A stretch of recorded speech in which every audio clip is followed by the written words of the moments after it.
곧 눈물과 탄식으로 여호와의 제단을 가리게 하는도다.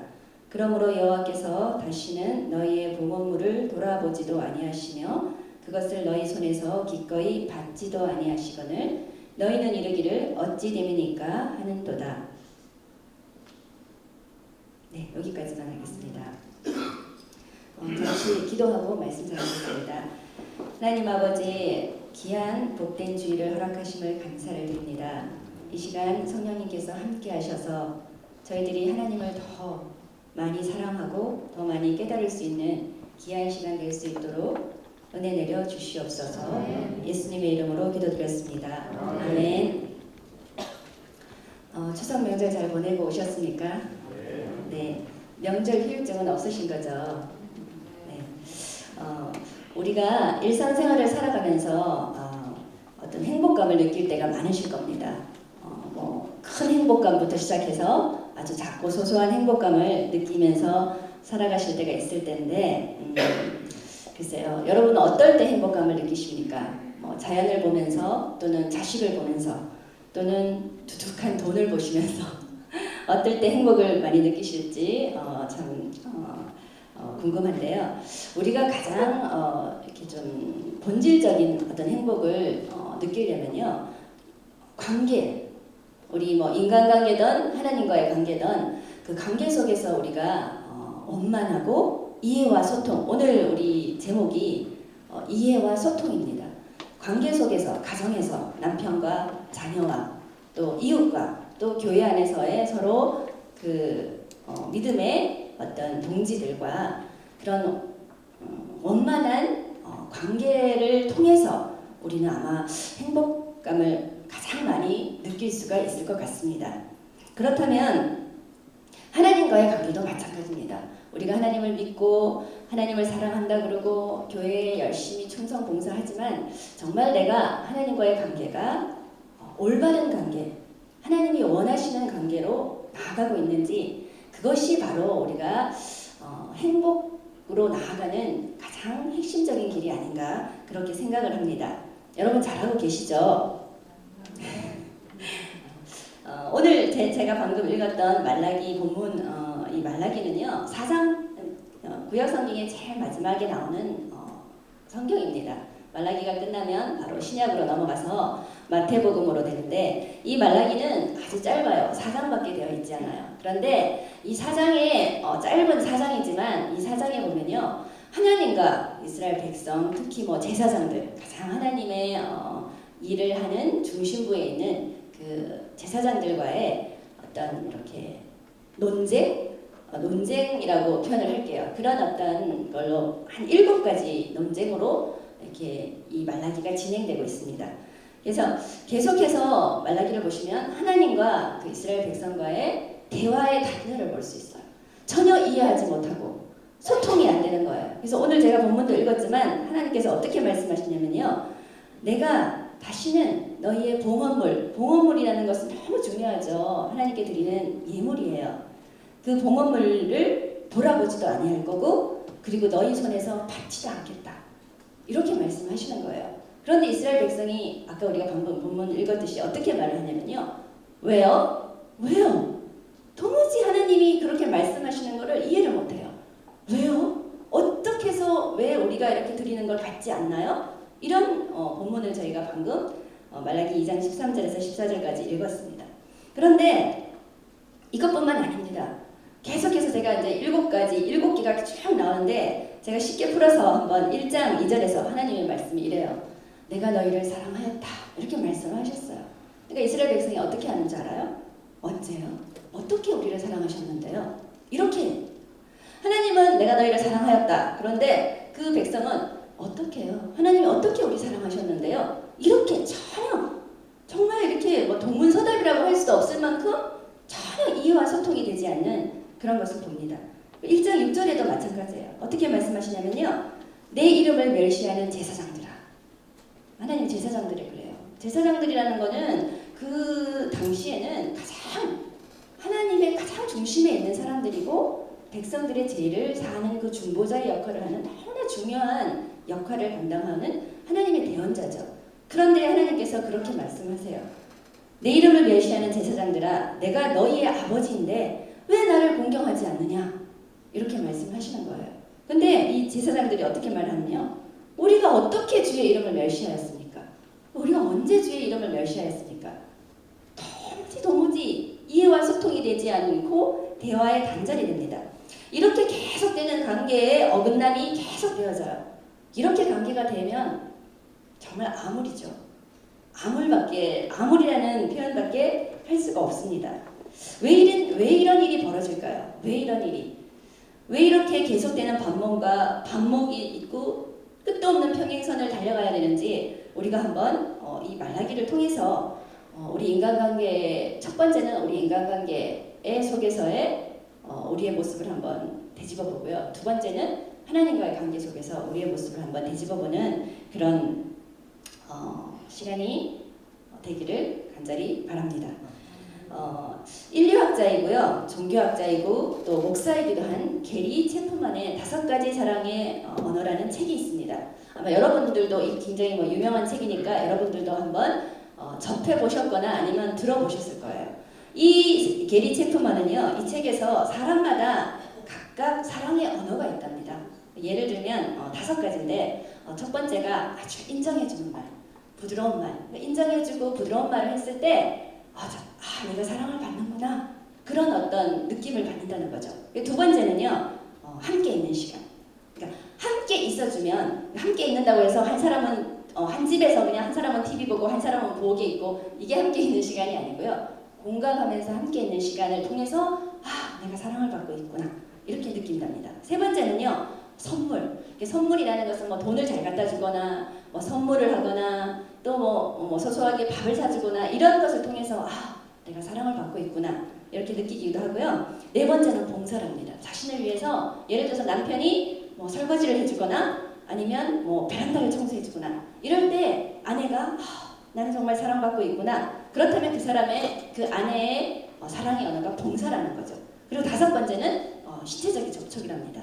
많이 이렇게 보듬어주고 안아주고 그랬을 때 내가 사랑을 받고 있구나, 그렇게 느낀다는 거죠. 사람마다 다 이게 각양각색으로 다르답니다. 그래서 성경을 보시면요, 정말 우리는 달라요. 하나님께서 그 다양성을 인정하셨고 그랬기 때문에 사람마다 다 달라요. 그래서 그런 어떤 5가지 중에서 내가 특별히 가지고 있는 한 사람 한 사람마다 가지고 있는 사랑의 언어가 있다고 합니다. 쉽게 예를 들자면요, 저희 큰딸이 지금 21살입니다. 근데 밑에 아들인데 아들이 19살이에요. 늘상 제가 21년 동안 1살, 2살 때는 말을 못했죠. 거의 한 20년 가까이 늘상 그 애가 하는 얘기가 엄마는 동생만 사랑해. 늘상 그것이 욕구 불만이고 그것이 그냥 이제 21살이고 키도 저보다 훨씬 더 커요. 그럼 이제는 그만해도 될 것 같은데 계속 엄마는 동생만 사랑해.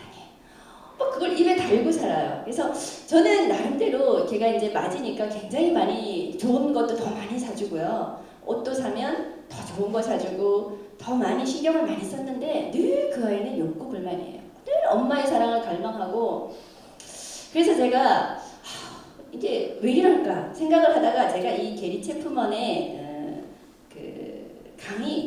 이분의 강의가 아니라 이 5가지 사랑의 언어를 이렇게 교회에서 세미나를 했었어요. 제가 그걸 들었어요. 그러면서 이제 제가 들으면서 저한테는 굉장히 도움이 되더라고요. 그래서 제가 딸과의 관계를 한번 생각을 해봤어요. 그래서 딸은요, 얘가 엄마가 어떻게 하면 얘가 사랑을 느끼냐면요, 우리 딸 너무 잘한다, 너무 예쁘다, 우리 딸 정말 이것도 잘하네, 이런 것을 통해서 얘가 나는 정말 사랑을 받고 나는 정말 소중한 사람이야, 이렇게 느끼는 거예요. 그래서 어느 날 이제 설거지를 이제 저희가 저하고 이렇게 3명이서 일주일에 한 번씩 돌아가면서 제가 시켰어요. 지금은 안 그런데. 그래서 큰 딸이 설거지를 딱 하면 제가 설거지를 하면은 이렇게 싱크대를 나중에 행주로 싹 닦아야죠. 물이 이렇게 튀기는 거를. 그래야 잘하는 거잖아요. 그래서 그걸 안 닦고 이렇게 물이 틱틱틱 있어서 내가 너는 이걸 좀 닦아야 잘하는 거지, 그렇게 얘기를 했더니 눈물을 펑펑펑 흘리면서 울면서, 동생이 이제 민준입니다. 엄마는 민준이가 설거지하면 무조건 아이고 잘한다 그래놓고 왜 그러냐고 막 울면서 얘기를 하더라고요. 그래서 이해가 원하는 거는, 이해의 사랑의 언어는 내가 정말 얘를 인정해주고 부드러운 말로 이렇게 해주는 게 이해의 사랑의 언어구나. 그렇다면 제가 맞춰야죠. 제가 몰랐어요. 근데 사랑은요, 뭐 이렇게 짜릿짜릿하고 이런 사랑은 생물학적으로도 3개월밖에 못 간답니다. 사랑은요, 배려해주고, 맞춰주고, 노력하고, 의지, 그것이 사랑인 거예요. 그 다음부터는 제가 굉장히 노력을 합니다. 문자도 넣어서 사랑해, 힘내, 너 너무 예뻐, 너 너무 잘해. 그렇게 노력을 굉장히 많이 해요. 그래서 지금은 어떻게 됐냐? 많이 회복됐습니다. 물론 아직까지도 회복이 안 됐지만 많이 회복되었어요. 그래서 이 게리 체퍼만의 이 5가지 사랑의 언어에서는요, 그거를 말하는 거예요. 핵심이 그거예요. 상대방의 언어를 배워라. 상대방의 사랑의 언어를 맞춰서 가지 내 방법대로. 나는 많이 사랑을 했어요. 그렇지만 그 상대방이 그 사랑을 느끼지 못하고 우리 자식과 아버지, 특히 아버지와의 관계가 그런 관계가 많아요. 아버지가 얼마나 자식을 사랑해요. 맞으시죠, 아버님들? 자식의 행복을 원하는 게 부모의 마음이잖아요. 근데 항상 이렇게 자라면서 나는 아버지 사랑을 못 받았어. 이런 자녀들이 있어요. 그러니까 사랑은요, 배려고, 노력이고, 의지고, 맞춰주는 거예요. 그 사람 눈높이에 맞춰서 그렇게 이해와 소통이 돼야 되지, 내 방식으로. 그냥 내 언어로 그렇게 하면 계속해서 이해와 소통이 되지 않고 사랑을 하는데도 전혀 사랑을 받지 않는 그런 받지 않는 느낌을 가지고 그렇게 간다면 그 관계가 행복할 수가 없죠.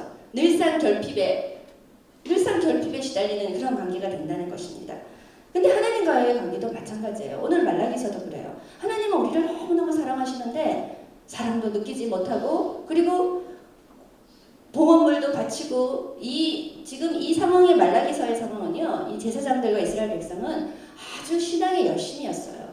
11조 내고 제사 열심히 드리고 제사가 이때는 예배였잖아요. 열심히 드리고 정말 하나님한테 집중해서 많은 걸 받았는데 하나님은 그거를 기쁘시지가 않는 거예요. 오죽하면 말라기 1장 10절에 그런 말이 있어요. 1장 10절 맞죠? 오죽하면 하나님이 이 성전문을 닫을 자가 없느냐. 너무 역겹다는 거예요. 이들이 드리는 제사나 이들이 드리는 봉헌물이 너무 역겹다는 거예요. 그래서 이 성전문을 닫을 자가 없느냐. 이런 하나님과의 이스라엘 백성과의 관계가 완전히 평행선을 갖는 그런 관계로 치닫는다는 거죠. 자, 그러면 아까 제가 7가지가 있다고 그랬어요. 이 하나님과의 그 논쟁이. 3장에도 보시면요. 이런 말이 나와요. 너희가 왜 나한테 완악한 말로 나를 대적하느냐. 왜 나한테 완악한 말로 대적하느냐. 그러니까 또 이 사람이 그래요. 우리가 언제요? 우리가 언제 하나님한테 완악한 말로 대적했나요? 자, 그러면요. 여러분.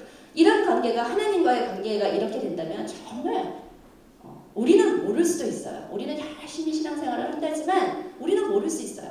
정말 예수님이 내 옆에 계시고 하나님이 내 옆에 계신다면 날 어떻게 생각할까? 내가 드리는 예배, 내가 드리는 헌신, 내가 드리는 봉사 이걸 어떻게 정말 기뻐 받으실까? 혹은 오늘 말라기서처럼 나는 정말 역겹다. 왜 나의 이름을 멸시하느냐? 왜 나를 공경하지 않느냐? 이렇게 받아들일지 한번 우리가 깊이 생각을 해봤으면 좋겠습니다. 자, 그럼 이 관계 회복이 어떻게 이루어지는지요? 2가지를 이렇게 2가지 면에서 한번 살펴보도록 하겠습니다. 하나는요, 사람과의 관계에서는 어떻게 우리가 관계 회복을 이루어 가야 되느냐? 또 2번째는요, 하나님과의 관계에서는 우리가 어떻게 관계 회복을 이루어 가야 되느냐를 한번 살펴보겠습니다. 첫째, 사람과의 관계 회복은요, 굉장히 이제 중요한 그게 있어요. 마태복음 7장 12절이에요. 제가 자꾸 7장 10절 그러는데 7장 12절에요. 이런 말이 있어요. 그러므로 무엇이든지 남에게 대접을 받고자 하는 대로 남을 대접하라. 이것이 율법이요 선지자다. 자, 이거는요 쉽게 풀면요. 내가 대접받고 싶은 만큼 나도 다른 사람에게 대접하라는 거예요. 내가 배려받고 싶으면 배려하고 내가 존중받고 싶으면 나도 존중받고 내가 권위로 눌리는 게 싫으면 권위로 누르지 말고 내가 더 쉽게 말하면 내가 왕따 당하기 싫으면 다른 사람도 왕따 당하지 말고 그러니까 입장 바꿔봐. 쉽게 말하면요. 입장을 한번 바꿔보라는 거예요. 이게 마태복음 7장 12절인데요. 이 말씀은 예수님이 5장부터 7장까지가 산상수훈이에요. 그래서 여러 가지 말씀을 하세요. 너무나 우리가 감당하기 힘든 말씀을 많이 하시죠. 입밤을 때리면 젖밤을 대라. 오리까지 가려면 십리까지 가라 이런 말씀을 하시는데요. 여기에 이 마태복음 7장 12절이요 신학적으로 황금률이라고 해요. 너무나 핵심이에요. 여기 보세요. 이것이 율법이요 선지자다. 옛날의 선지자는요 하나님의 말씀을 대언하는 것이에요. 구약 성경의 율법은요 하나님의 핵심적인 정신이 들어있는 거예요. 자 그러면요 여러분 우리가 인간관계에 있어서 관계를 회복하려면요 그 사람의 입장에 한번 서보는 거예요. 나와 그 사람을 동일시해서 그렇게 간다면 우리가 많은 부분 관계 회복이 이루어지는 거예요. 가정에서 내가 아내의 입장에 한번 대보고 내가 남편의 입장에 대보고 내가 자식의 입장에 한번 대보고 또 내가 교회 안에서 입장 바꿔서 생각한다면 많은 부분이 관계 회복이 일어날 수밖에 없습니다. 자, 두 번째는요. 자기 자신을 좀 바라봐야 될 것 같아요. 우리는 너무 바쁨에 일상적인 바쁨에 쫓기다 보면요. 내 자신을 생각하지 못해요. 그냥 바쁨에 우리가 살아가는 목적이 뭔지 그냥 바쁨에 내가 쩔어가지고 그냥 아무 생각도 없이 살아갈 때가 너무 많아요. 근데 그건 아닌 것 같아요. 정말 내 자신을 한번 객관적으로 평가해 볼 필요가 있는 것 같아요. 내가 지금 어떤 모습으로 서 있는지 내가 지금 뭘 하고 있는지 그러면서 나를 객관적으로 한번 냉정하게 평가해 볼 때 그때 인간관계 회복이 일어날 것 같습니다. 때로는요 많은 어디 가나 마찰을 일으키는 사람이 있어요. 어디 가나 그 사람이 가는 곳에는 막 이렇게 뭔가 이렇게 힘듦이 있어요. 그러면요 그런 사람은요 더 자신에 대해서 한번 생각을 해봐요. 남을 탓하기 전에 자신에 대해서 한번 냉정하게 또 짬을 내서 자신을 한번 돌아보는 그런 시간이 있어야 우리가 관계의 회복을 향해서 나아갈 수가 있을 것 같습니다. 그리고 이제 마지막으로요 중요한 거죠. 하나님과의 관계는 어떻게 우리가 회복할 것인가. 자 인간관계는 이렇게 이런 각도로 나아가신다면 많은 부분 개선이 될 것 같습니다. 그럼 하나님과의 관계는 어떻게 우리가 오늘 우리 말라기 보셨잖아요. 우리가 이렇게 되지 않고 정말 하나님과의 관계 속에서 풍성한 은혜와 또 그 안에 하나님의 정신을 제대로 알고 가려면 우리가 하나님과의 관계는 어떻게 해야 될까요? 자 그러면요 근데 하나님과 인간관계는 달라요. 인간들은 아까 인간과의 관계인데 하나님은 달라요. 왜냐면요 인간은 네가 80% 잘못했고 내가 20% 잘못했고 네가 50대 50 나눌 수가 있어요. 그런데 하나님과의 관계는 그렇지 않아요. 하나님은요 100% 오르시잖아요. 하나님은 100% 오르시고 하나님은 100% 우리를 아세요. 우리는 서로 인간은 서로 모르기 때문에 이해하는 시간이 필요하고 이 사람을 알아가면서 개선해 나가야 되지만 하나님은 100% 우리를 아세요. 마태복음 10장 30절에 그런 말씀 있잖아요. 너희에게는 머리털까지 다 세셨다. 다 아세요. 그리고 또 하나는 뭡니까? 또 하나는요. 하나님은 정말 철저하게 우리에게 맞추셨어요. 우리는 서로 맞춰가야 서로 상대방으로 맞춰가야 되지만 하나님은 철저하게 우리에게 맞추셨어요. 그 맞춤이 어느까지예요? 신이 인간의 몸으로 나셔서 우리의 죄를 위해서 대속하는 우리의 감정 모두를 그때 지금은 성경에 그 말이 없는데 치유했다는 말이 있어요. 직접 겪으시고 직접 이렇게 하셨다는 거죠. 그러니까 하나님은 두 가지예요. 100% 우리를 아시고 100% 우리에게 맞췄어요. 그래서 인간과의 관계하고 다르죠. 그렇다면 우리가 하나님과의 관계는 어떻게 나가야 되느냐? 이제는 우리가 맞춰야 돼요. 이제는 하나님 하실 만큼 다 하셨어요. 이제는 우리가 하나님께 맞춰야 된다는 거죠. 하나님은 아까 제가 사랑은 노력이고 배려고 의지다. 하나님은 우리에게 100% 의지적인 사랑을 하셨어요. 왜요? 목숨을 건 사랑을 하셨잖아요. 자 그러면 우리가 어떻게 해야 되나요? 첫째는요. 우리가 하나님과의 관계의 회복을 위해서는요. 철저한 회개예요. 회개. 철저히 회개하면서 하나님께 나아가야 된다는 거죠. 내가 도대체 하나님 앞에 어떤 모습으로 서 있고 하나님 말씀에 어떻게 내가 순종하는 노력을 하고 있는지 또 내가 일단은 교회를 열심히 하고 헌신하고 이거는 나중에 그 너무 중요한 거지만 그거는 이제 두 번째 두고요. 첫 번째는 내가 하나님과에 어떻게 서 있는지 내 힘을 정말 빼고 하나님의 도우심을 간절히 바라고 있는지 정말 하나님이 싫어하시는 일은 내가 안 하려고 발버둥을 치고 있는지 정말 하나님 앞에 내가 철면피 같은 모습으로 있지는 않은지 우리가 하나님 앞에 철저한 성찰 하나님 앞에 철저한 회개가 필요한 것 같아요. 자, 그런데요, 구약 성경에 보시면요, 이스라엘 백성의 특징이요, 회개의 천재예요. 뭐 조금만 그러면 막 죄를 뒤집어 쓰고 막 눈물과 금식을 하면서 회개를 해요. 근데요, 그 회개는 진정한 회개라고 할 수가 없어요. 일시적인 회개, 감정적인 회개. 그렇게 회개를 하면서 또 똑같은 짓을 반복해서 하는 거예요. 그래서 하나님 계속 참으시죠. 근데 정말 진정한 회개가 뭐냐면요, 그거는 돌이킴이에요. 내가 이만큼 갔는데 정말 내가 회개했다 그러면 돌아서 오는 거예요. 그래서 거기서 또 울고 불고 하나님 잘못했습니다 금식하고 죄를 뒤집어 쓰고 또 똑같이 또 계속 똑같은 일을 반복하는 게 아니고요, 정말 진정한 회개는 돌이킴이에요. 턴을 해서 내가 돌이켜서 하나님의 말씀에 순종하려는 그런 우리가 진정한 회개가 일어날 때 하나님과의 관계가 회복이 된다는 거죠. 두 번째는요, 하나님에 대해서 우리가 좀 알아야 됩니다. 하나님은 우리를 다 하시는데요, 우리는 얼마나 하나님을 정말 알려고 노력을 하시나요? 하나님에 대해서 알아야 돼요. 호세아 6장 6절 보면요, 호세아서도 여기 뒤에 이제 소선지서에서 제일 먼저 나오는 걸로 제가 알고 있는데 6장 6절 보시면요, 이렇게 말씀하세요. 하나님이 나는 인애를 원한다. 인애를 원하고 제사를 원하지 아니하며 번제보다 나 여호와 하나님을 아는 것을 원하노라. 이렇게 말씀하세요. 이 말씀은요, 하나님이 제사를 정말 원하지 않고, 그때는 이제 번제, 제사할 때 번제로 제사를 드렸는데 그 번제를 정말 원하지 않는다는 게 아니에요. 그것도 중요하지만 나 하나님을 더 아는, 나 하나님의 정신을 더 아는, 정말 너희가 나를 알아서 같이 이해하고 소통하고 같이 가기를 바라는 하나님의 간절한 마음이에요. 왜 이랬냐면요, 이 당시에는 너무 율법의 껍질에 치중한 거예요. 하나님은 율법을 주셨어요. 그 율법은 나쁜 게 정말 아니에요. 근데 율법의 정신은 자꾸 망각하고 율법의 껍질만 가지고 원칙적으로 나가면서 계속 좁아지는 거예요. 좁아지고 또 좁아지고, 그래서 다른 사람들을 판단하고 정죄하고 비판하고, 그런 것은 그리스도의 모습이 아닙니다.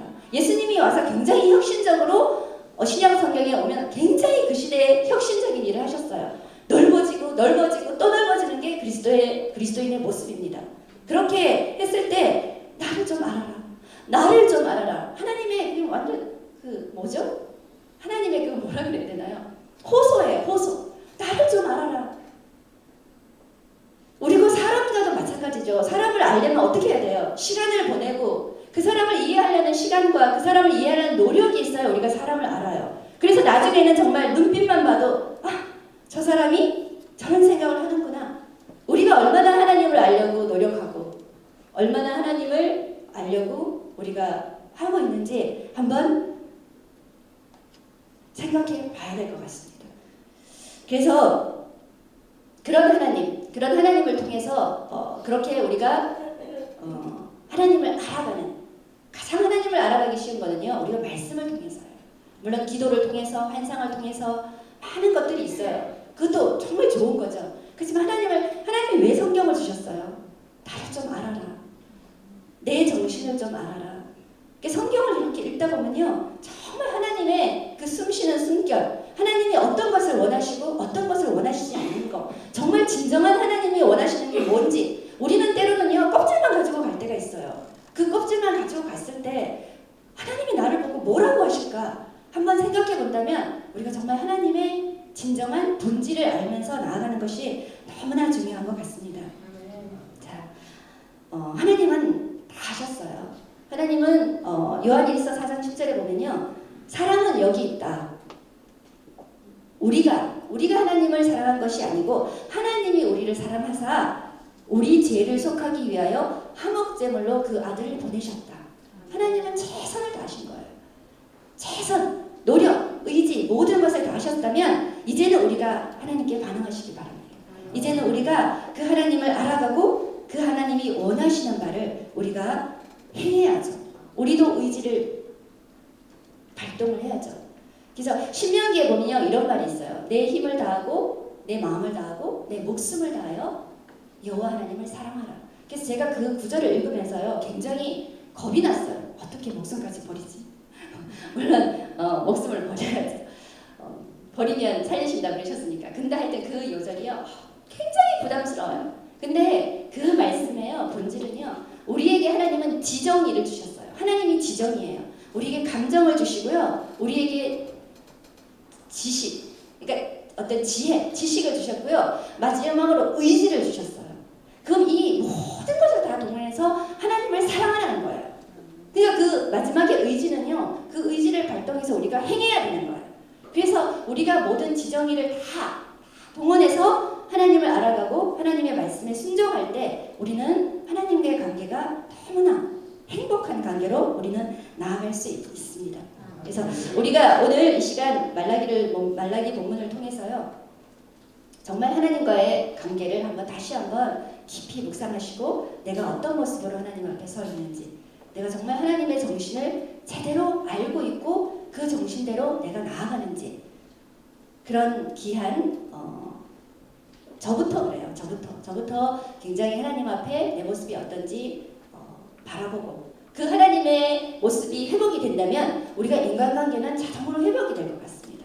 왜냐하면 그만큼 하나님에 대한 사랑을 우리가 받았고 그거를 느끼면 그 사랑은 자동적으로 흘러가게 되어 있습니다. 사랑을 억지로 하는 게 아니잖아요. 억지로 하면 그건 흉내내는 것뿐이고 그런 부작용이 엄청나게 많이 있습니다. 하나님과의 관계 속에서 내가 풍성하게 하나님께 철저하게 회개하고 하나님을 제대로 알아간다면 그 사랑이 넘치고 넘쳐서 성전에 물이 흘러 넘치듯이 그 사랑이 넘치고 흘러 넘쳐서 그것은 바로 내 가정에 또 사회에 일터에 교회에 흘러 넘치는 그런 역사가 일어날 줄 기대하시고 또 그런 역사가 반드시 일어나야 되는 것을 믿으시고 나아가시는 귀한 저와 여러분이 되기를 간절히 소망합니다.